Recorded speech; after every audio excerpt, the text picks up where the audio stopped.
So J.D. Vance decided to go skiing after the fiasco with President Zelensky, and it didn't go too well for him. He got met with a whole lot of protesters, people holding up signs like this one.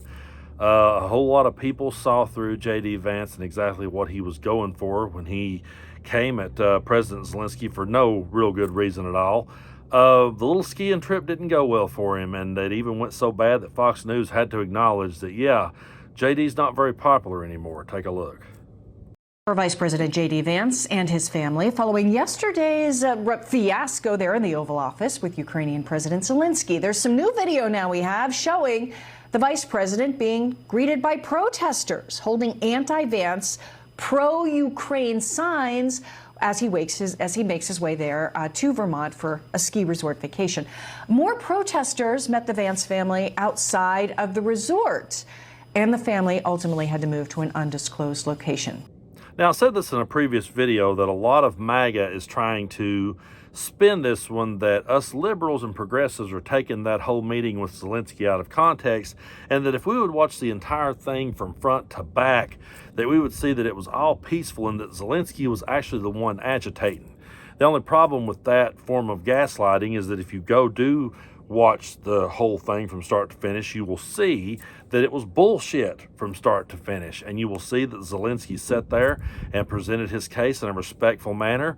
And you will see him go back and forth with Trump while Trump sits there and talks about how that he needs to make a deal with the guy who invaded him. And then J.D. Vance is the one who comes in at the end and instigates the whole thing that did end up getting blown into the clips.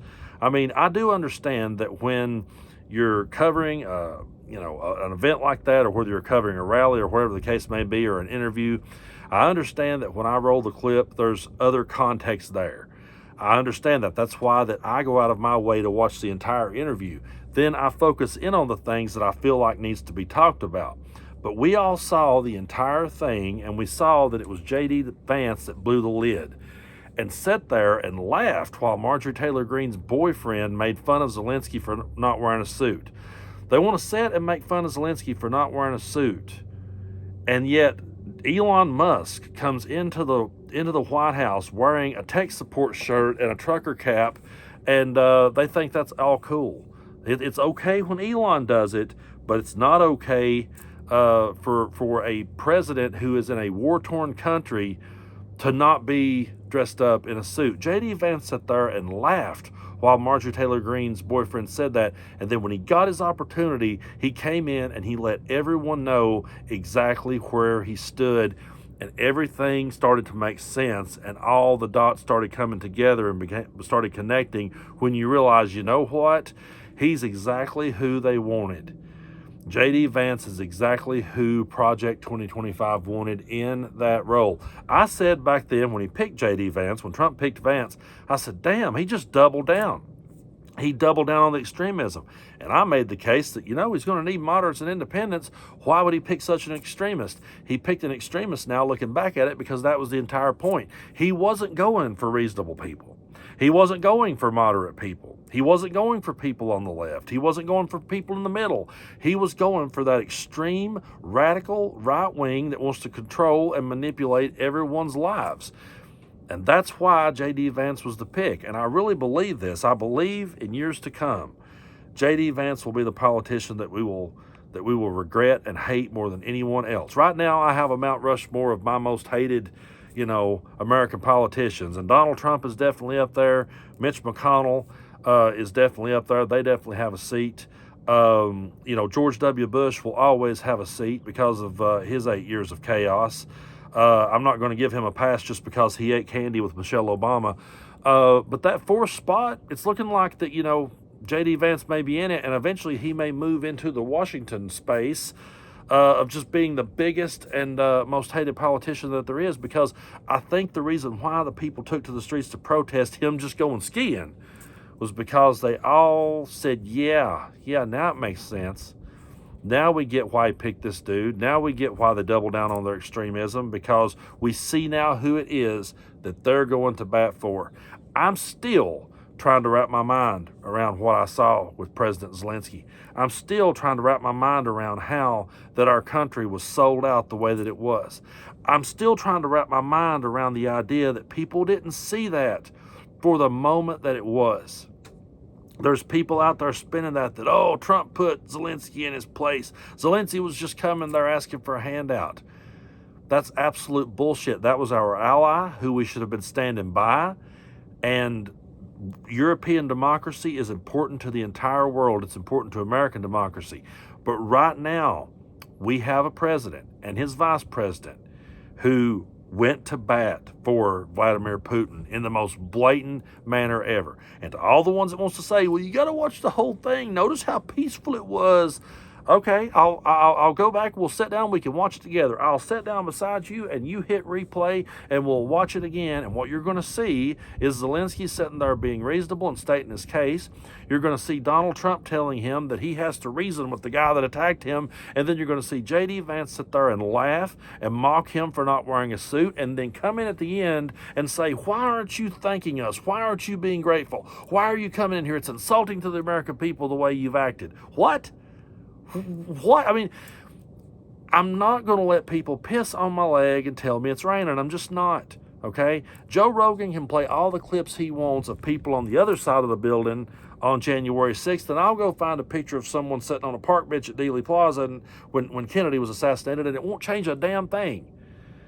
You got to look at what happened in the end. What happened in the end is J.D. Vance instigated the whole thing. He's the one that caused it to blow up, and he's the reason why that people was out protesting saying, go back to Russia, go ski over there, because they saw real quickly where it was that he stood.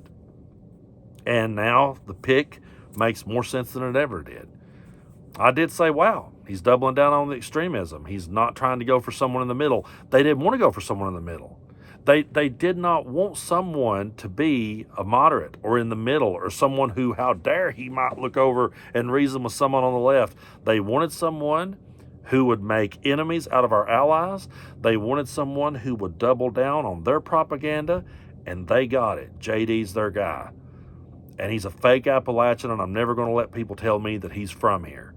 I'm never going to let people tell me that he's one of us just because he come down and visited his mama once a year in Jackson and went to a couple of funerals. I'm not going to. That's not. And I'm so sick. It was bad enough that we had someone like Donald Trump grift Appalachia. Now we got a fake Appalachian in there doing the same damn thing, and people's proud of him for doing it, and they're proud of him for putting Zelensky in his place.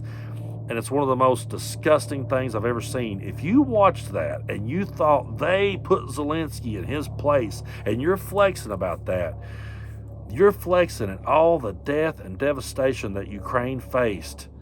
And President Zelensky has stood with them every step of the way. He's been there for his country every step of the way, fighting against a country that invaded him. And you want to think you're flexing along with J.D. Vance? And you think J.D. Vance talking that way and stirring that thing up was cool? Well, maybe you do. But when the history books is written and we all look back on this, there'll be the people that was out there saying, go ski over in Russia, and we'll see through all the people that propped up J.D. Vance. We'll see through them all. We're already seeing through it. It's easy to see through. But I truly do appreciate all of your support here on the channel. We crossed over 600,000. We're on the road to 1 million subscribers. I still sometimes cannot really fully wrap my mind around that. Just because the part of the world I'm in, I'm a person who's, I can go, it's weird. I can go out to California and get people fist bumping me on the street. And people around here avoid me when they see me in town. That's okay, because what they don't understand is I actually do care about my part of the world, and I'm tired of seeing them grifted by a billionaire that never walked down a dirt road in his life and a fake Appalachian that, you know, I can't really blame his mom for getting on drugs, to be honest. I hate to even say that, but God almighty, what a prick he is. And he says he values free speech.